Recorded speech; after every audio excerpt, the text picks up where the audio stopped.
할렐루야, 우리 하나님을 찬송합니다. 하나님을 사랑하는 사람들과 함께 하나님 말씀 공부하는 꿀송이 보약 큐티 시간이 돌아왔습니다. 오늘 2022년 3월 15일 화요일이네요. 사무엘상의 1장에서 3장까지의 말씀을 오늘 공부하도록 하겠습니다. 사무엘상하는 이스라엘 왕국 역사에서 다윗 왕을 중심으로 엮어진 책입니다. 그러므로 다윗 왕을 알고 싶으면 사무엘상하를 읽으면 됩니다. 우리는 지금까지 빼어난 탁월한 믿음의 위인들을 접해왔습니다. 창세기에 나오는 에녹, 하나님과 300년을 동행하다가 죽음을 보지 않고 승천한 그 위대한 하나님의 사람 에녹, 그리고 노아, 아브라함, 요셉, 모세, 여호수아, 그 이름만 들어도 정말 기라성 같은 하나님의 사람들을 우리는 성경에서 지금까지 읽어 오면서 많은 신앙의 도전을 받았습니다. 사무엘서에서 우리는 이제 또 한 명의 위대한 믿음의 거장을 만납니다. 하나님은 참 좋겠어요. 이렇게 훌륭한 하나님 믿음의 사람들을 하나님은 많이 간직하고 계셔서 하나님은 좋으시겠어요. 사무엘서에서 만나는 위대한 하나님의 사람들은 사무엘 선지자와 다윗 왕입니다. 사무엘은 기도의 선지자로 알려져 있고 다윗은 하나님의 마음에 완전히 하나님 마음에 쏙 든 너무나 하나님께서 기뻐하셨던 최고의 믿음의 사람, 그 사람이 다윗입니다. 우리가 성경을 보면 하나님은 다윗을 보고 참 많이 좋아하신 것 같습니다. 얼마나 좋아하셨으면 구약 66권의 성경책에서 가장 많은 분량을 차지하면서 성경에 나오는 인물이 다윗이라는 사람이죠. 사무엘상, 사무엘하, 역대상, 그리고 대부분의 시편이 다 다윗이 쓴 시편이고 다윗의 이야기로 채워져 있는 성경입니다. 그러니까 구약 성경에서 가장 많은 분량을 차지하고 있는 인물이 누구냐? 그러면 우리는 다윗이라고 말을 하죠. 하나님이 우리에게 왜 성경을 주셨겠습니까? 그 성경을 통해서 믿음의 길을 우리가 발견해서 구원을 얻고, 그리고 구원을 얻은 다음에는 더 믿음으로 살아서 하나님을 기쁘시게 하라고 그렇게 성경을 주신 건데, 이 성경에서 그렇게 많은 구약에서 분량을 차지하는 사람이 다윗이라고 하는 것은 하나님의 의도가 있는 거예요.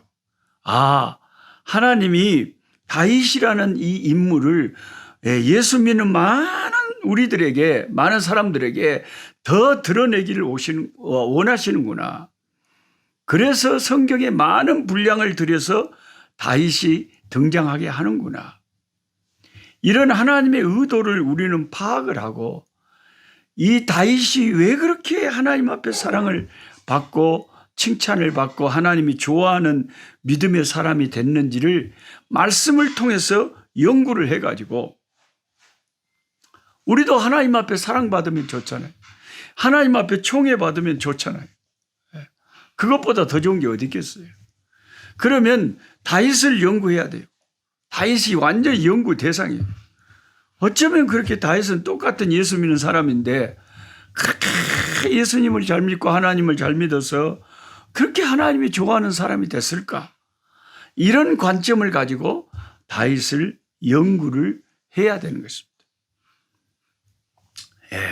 그래가지고 그 다윗의 좋은 점을 본받아서 우리도 그 다윗처럼 그렇게 살려고 발버둥을 칠 때 하나님께서 우리도 기뻐하실 거 아닙니까? 그런데 참 안타까운 사실은 이런 다윗과 정반대의 모습으로 무대에 등장했다가 비극적으로 무대에서 사라지는 한 사람이 있었으니 이 사람이 바로 다윗의 라이벌 사울 왕입니다. 다윗에 대해서는 하나님이 내 마음에 다 합한 사람이라고 하셨지만 사울은 왕으로 세운 것을 후회한다고 표현하실 만큼 하나님이 싫어하는 스타일의 대표적인 신자였습니다. 하나님이 사울을 쓴 것을 후회를 하셨다. 그건 이제 우리 인간이 이해할 수 있는 말로 그렇게 표현을 성경에서 했지만 하나님이 얼마나 사울에 대해서 안타깝고 사울이 싫었으면 그런 말씀을 하셨겠습니까? 처음에는 하나님께 쓰임 받았어요. 처음에는 겸손하게 출발 잘했어요, 사울이. 그런데 신앙이라는 것은요, 끝까지 지켜봐야 돼요.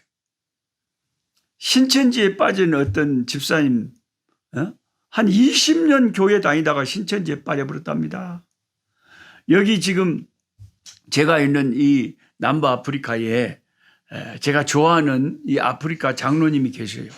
다테코세라고. 다테코세가 딸이 둘이가 있는데 큰 딸이 아주 엄마 뱃속에서부터 예수 믿고 어려서부터 이제 유치원부터 예수 믿는 크리스찬 그런 학교를 다니고 늘 교회를 열심히 다니고 거의 20년 가까이 그렇게 교회 열심을 내다가 남자친구가 여호와의 증인이었대요. 근데 이 남자친구에게 빠져가지고 조금씩 이 코로나 시기에 여호와의 증인이 자꾸 이제 줌이나 이런 것으로 성경 공부를 메타버스 이런 걸로 했어요. 거기에 빠져가지고 완전히 여호와의 증인 열렬 추종자가 돼버린 거예요. 그래서 저보다 좀 가서 말씀으로 바로 인도해 달라고 해서 그 집에 갔는데 사태가 심각해요. 제가 아무리 말해도 마이동풍 속이에 경이게요. 전혀 내 말을 들으려고 하질 않고 자기가 생각하는 여호와의 증인 그 교리만 진리라고 생각을 어쩌면 그렇게 하루아침에 20년 동안 다니던 교회를 배반해버리고 그렇게 이단의 교리에 쏙 빠져버릴 수가 있을까요? 그래서 그 아버지도 너무너무 장로님도 가슴 아파하고 엄마도 가슴 아파하고 그 밑에 여동생 또 막내 아들 다른 식구들 다 모여서 가정예배 드리고 성경 공부에도 이 친구 여호와의 증인에 빠진 이 큰딸은 참여를 안 한다. 여러분 이단에 처음부터 안 빠지는 게 좋지 한 번 빠져버리면요 참 꺼내기가 힘들어요. 저도 가끔 기도해 달라고 노성교사님 기도 좀 해주세요 하는 우리 꿀송이 독자들이 문자나 카톡을 보내와요. 우리 집 식구 가운데 우리 자식이 신천지에 빠져버렸다는 거예요. 그거 어떻게 합니까? 기도는 하고 안타깝게 주여 그 영혼 돌아오게 해달라고 기도는 하지만 이게 이 수렁에 빠진 이단에 빠져버린 이 사람들 끄집어내는 것이 정말 힘든 일이에요. 정말. 그래서 여러분 신앙이라는 것은 사울의 경우를 우리가 생각해 보면 처음에 겸손하게 조금 쓰임 받는 것처럼 이렇게 잘 나가다가 어느 순간에 삐딱선을 탈지 모르니까 정말 우리가 신앙이라는 것은 끝까지 가야 되는 마라톤과 같은 것이다. 마라톤 해보셨죠? 마라톤 선수들 보셨죠? 처음에는 겁나게 그냥 빨리 잘 달리더니 나중에 결승선에 보니까 없어져 버렸어요. 이 사람 어디 가버렸어. 어디 갔다냐. 중간에 포기해버렸어. 신앙은 하나님의 나라에까지 가봐야 알아요. 그래서 신약 성경에 사도 바울이 교회의 일꾼을 뽑을 때 처음 들어온 자, 처음 입교한 자들, 처음 예수 믿고 막 뜨거워서 막 열심을 내는 것 같은 사람들에게 교회의 중요한 직분을 맡기는 것을 조심하라고 한 이유가 뭐겠어요? 그것은 언제 이 사람이 변할지 모르는 거예요. 이 사람이 지금 은혜를 받아서 이렇게 난리지만 시험 받았을 때는 또 어느 정도 대처를 하는지, 어떻게 시험에서 빠져나오는지 더 시간을 두고 지켜봐야 이 사람을 정말 일꾼으로 쓸 수 있는지 없는지 알 수가 있는 거예요. 신앙은 끝까지 달려가 봐야 돼요. 우리 꿀성이 보약 큐티 구독자들도요, 함께 성경 공부하는 분들도요, 진짜 반짝반짝 하루살이 같은 분들 겁나게 많아요. 몇 년 전에 제가 한 지금 4년 전부터 계속 이거 매일같이 하고 있잖아요. 유튜브로. 처음에 은혜스럽다고 막 저한테 전화까지 했었고 막 난리를 치던 그런 분들 지금 상당히 많은 분들 어디 가버리고 없어요. 어느 순간 조용히 사라져 버렸어요. 끝까지 하시는 분들은 그렇게 많지가 않아요. 뭐든지 참 사람이 변함이 없이 그렇게 꾸준하게 하는 것이 절대 쉬운 일이 아니더라고요. 저는 하나님께서 은혜 주셔서 하나님의 은혜를 제가 바라보면서 하나님 최소한 90살까지는 이 유튜브로 제가 이 성경 공부 해야 되지 않겠습니까? 그렇게 소망하지만 90살이라고 해봤자 시방 64살이니까 겨우 26년 남았잖아요. 26년 후딱 지나갈 거 아니에요. 언제까지 할지 모르지만 좀 사람이 꾸준하게 변함이 없이 항상 그렇게 함께 한다는 거 절대 그런 게 쉬운 게 아니더라고요. 다윗은 변함없이 주님을 사랑했지만 사울 왕은 처음에 주님을 잘 섬기는 듯 했지만 금방 변덕이 죽굿들 해가지고 금방 변해버리더라고요. 금방 변해. 그래서 변함없이 주를 사랑하는 자들에게 하나님의 은혜가 있을지어다라고 사도 바울이 신약 성경에 그 이야기를 한 거예요. 그런 축복의 말씀을 한 거예요. 변함이 없어야 돼요. 제가 한국에 이제 가끔 들어가서 이렇게 늘 설교하는 교회, 친정교회 같은 교회들에게 가보면 항상 그 자리를 지키는 귀한 기둥 같은 성도님들이 계셔요.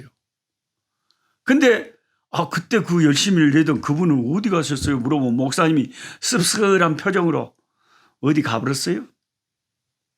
딴 교회 된 게요. 마음이 변해버렸어요. 그런 분들도 꽤 됩니다. 그러니까 다윗 같은 사람도 있지만은 사울 같은 사람도 의외로 많다는 것입니다. 일시적으로 은혜스러운 것이 문제가 아니에요. 신앙이란 것은 끝까지 길게 두고 봐야 돼요.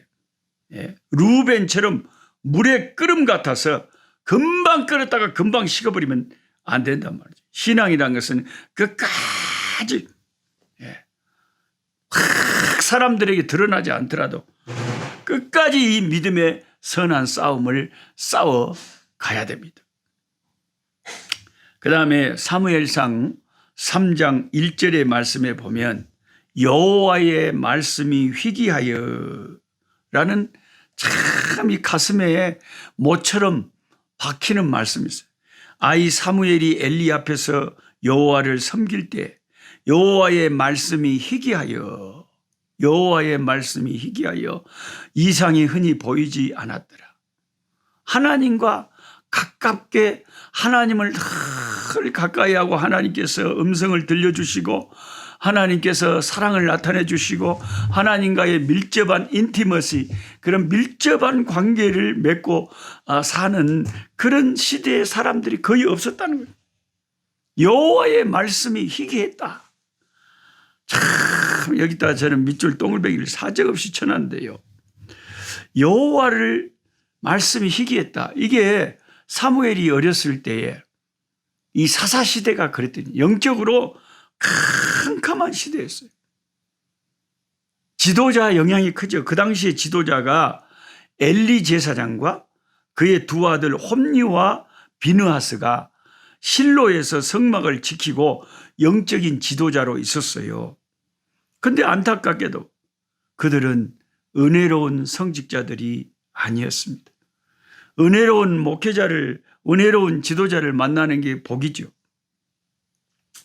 하나님과 교통이 두절된 성직자들이었고 하나님이 보시기에 너무 악한 짓을 성막에서 자행하며 오히려 하나님의 마음을 정말 슬프게 하는 제사장들이 이들이었습니다.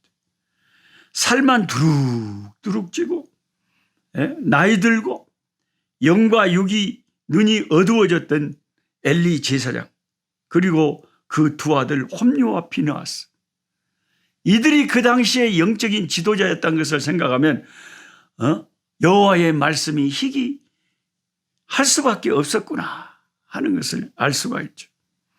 여러분, 목사가 시험 들고 목사가 잘못되고 목사가 사탄의 시험이 들고 악한 짓을 하고 하나님과의 깊은 영적인 관계가 두절된 그런 목회자가 목회하는 교회 봐보세요.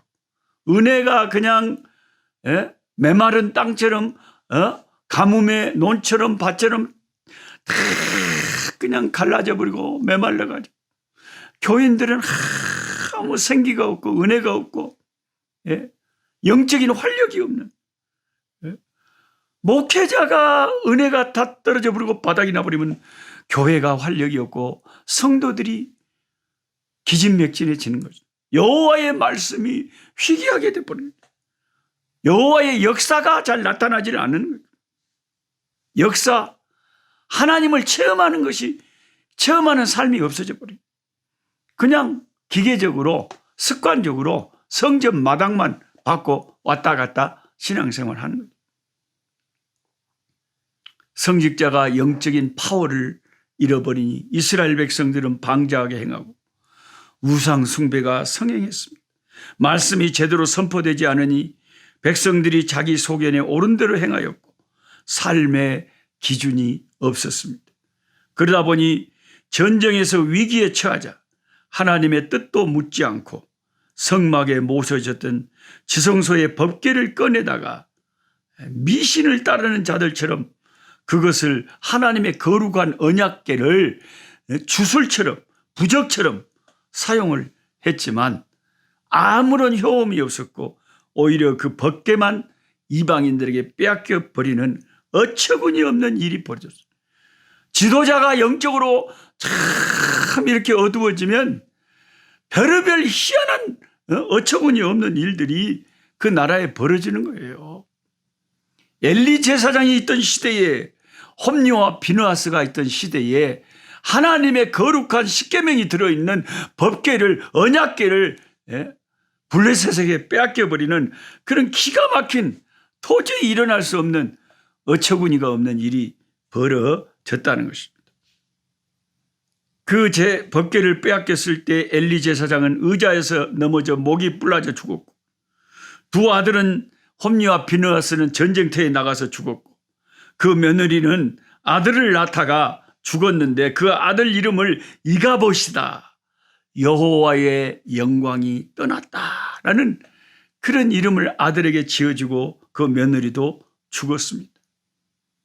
그야말로 그 시대는 여호와의 영광이 떠난 시대였습니다.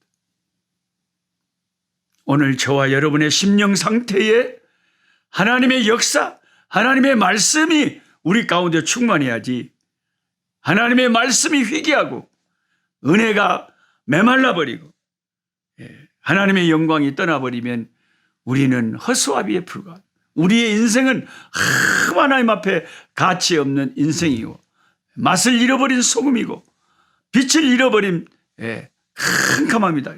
어둠일 뿐이다. 우리의 영혼이 사사시대같이 엘리 제사장의 시대같이, 홈리와 비느하스의 시대같이 내 영혼이 어두워지지 않도록 정신을 차리고 기도하고 말씀을 가까이 하면서 주님의 이름을 불러야 되겠습니다.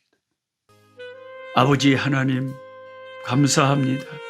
오늘 또 하나님의 말씀을 함께 상고할 수 있는 시간을 주셔서 감사합니다.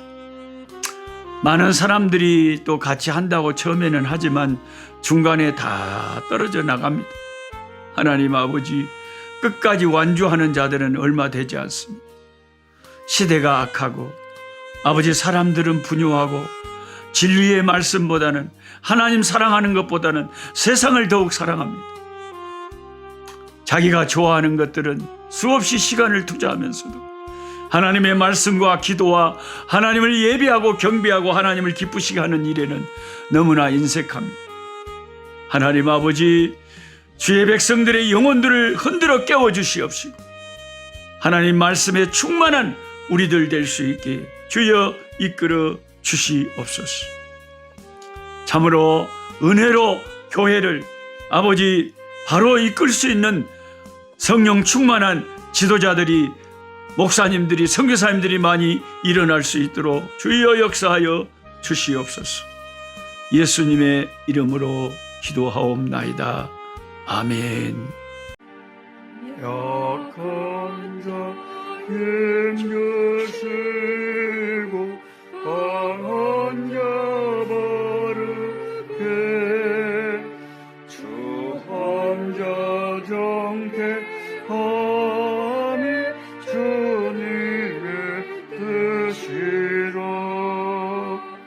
해 아래 압박 있는 곳 주 거기 계셔서 그 팔로 막아주